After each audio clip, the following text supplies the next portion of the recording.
Back to the NFL, though. The Ravens got the revenge on the Steelers as they defeated their division rival 34-17 yesterday. Baltimore was efficient on both sides of the ball, including a pick six off of Russell Wilson. And Derrick Henry totaled 162 yards on the ground. Now, despite both teams being 10-5, the Steelers lead the AFC North over the Ravens due to a better conference record.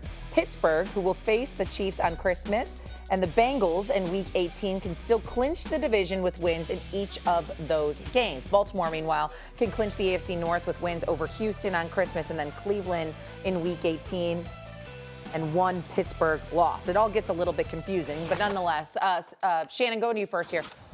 What are you ready to say about the Ravens after what you saw them do to the Steelers yesterday or Saturday? Well, to be honest, guys, I always thought the Ravens had an absolute chance to get all the way to the Super Bowl. They have that good a team. And this year, they have a top 3 quarterback, and I'm not so sure he's 2 or 3. And they have a running back that can run the life out of the football. They can play keep away. They can get a lead on you late in the ball game, and they don't have to throw the football. They can hand the ball to Derrick Henry, and he can run them to a victory. Defensively, they've gotten better. So I didn't learn anything from the Baltimore Ravens that I didn't already know. We know who Lamar Jackson is. We've seen his body of work. But Lamar is not going to be measured in the regular season. Unfortunately, guys, all the Ravens fans and Lamar Jackson fans, he's going to be measured by what he does in the postseason, as which all great quarterbacks have. Did they do what I thought they should have done Pittsburgh? Yes. Is that when they take care of the football, they can beat anybody. Defensively, now they're not great. They don't have the Ray Lewis, Suggs, and Ed Reed level defense, but they have a good enough defense, and they have an outstanding offense. But you see what they did. When they give the ball to that big bell cow and they let him punish people. And now when Lamar Jackson sticks that ball out there and put it in his belly and pulls it out, he has guys wide open. They have a team that have 2 tight ends. Zay Flowers is headed towards 1,000 yards. This is a very good football team. There are not 3 teams in the NFL better than the Baltimore Ravens when Lamar Jackson is on his game. What I'm ready to say about the Ravens right now is that they're going to win the AFC North. Because the Steelers, Russell Wilson doesn't seem to be the same quarterback without George Pickens. Mm-hmm. When you look at him right now, 167 yards, 5 touchdowns, 3 interceptions over the 3 games that Pickens has missed. Well, the Steelers are like 8-1 when Pickens has at least 50 yards receiving. He hasn't played the last 3 games. They're 1-2 in those games. He doesn't seem to be the same quarterback. I was thoroughly upset. I was at the game.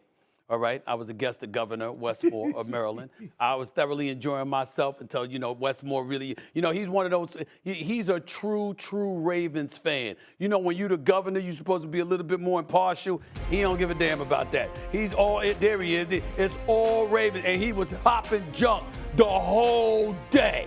You know what I'm saying? Had me out there like I'm a politician, shaking hands and kissing babies and taking pictures. And he was in my face constantly talking about how the Ravens was gonna kick the Steelers' butt. And then sure enough, I thought that the Steelers were in a good position, Shannon, because and then Russell Wilson runs down. And he this Super Bowl champion, 2 Super Bowl appearances, been in the league forever, forgot to get down. Forgot to get down, gets popped.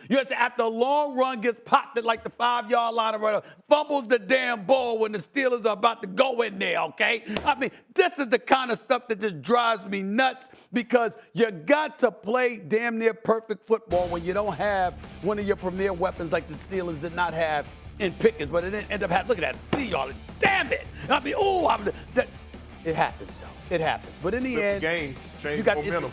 You got the Chiefs, you got the Bengals, your last 2 games, and Baltimore has, who is it? Cleveland and was it Cleveland and Houston? Houston first. Houston on Christmas Day.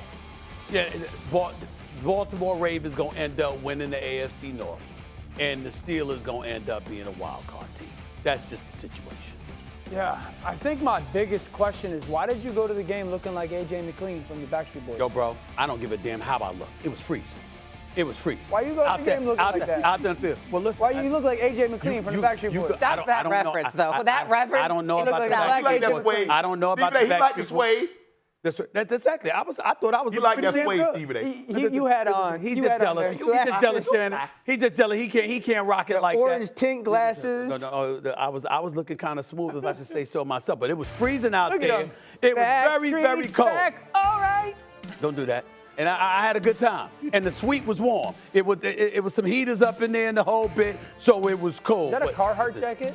No, that's a Tom Ford jacket. Okay, get to the Ravens. Carhartt. What do you think about the Ravens? This is what I'm ready to say about the Ravens is they're the most frustrating team in the NFL. Because when the Ravens show up and the Ravens play, like they play, they call their offense the way that it should be called, and they don't try to overdo things, they could beat anybody in football. They could win the Super Bowl.